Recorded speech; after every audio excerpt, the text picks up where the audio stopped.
பாஜகவுடன் துரை வைகோ கள்ள கூட்டணி வைத்திருப்பதாக கூறியுள்ள மதிமுக துணை பொதுச் செயலாளர் மல்லை சத்யா, மதவாத சக்திகளால் திமுக ஆட்சிக்கு இடையூறு ஏற்பட்டால் போராட்ட களத்தில் தாங்கள் இருப்போம் என தெரிவித்துள்ளார்.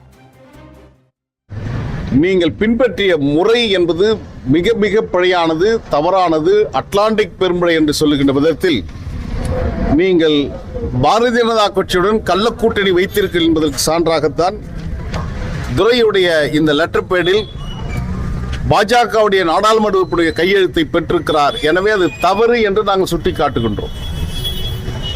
பாஜகவுடன் எப்படி நீங்கள் இந்த கையெழுத்தை பெறலாம்? இதுதான் எங்களுடைய கேள்வி. மாறாக துரையுடைய முகநூல் பதிவில், சமூக வலைதள பதிவில் பிஜேபி என்று போடப்பட்டிருக்கிற இடத்தில் அது அடிக்கப்பட்டிருக்கிறது.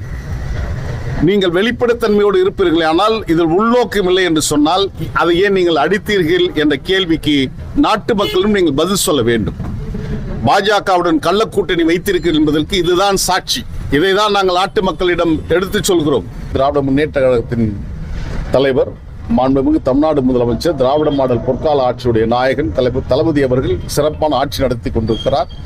அந்த ஆட்சிக்கு மதவாத சக்திகளால் ஒருவேளை இடையூறு ஏற்படுமானால் அப்பொழுது அந்த முன்கள வீரர்களாக அந்த போராட்ட களத்தில் நாங்கள் நிச்சயம் நிற்போம்.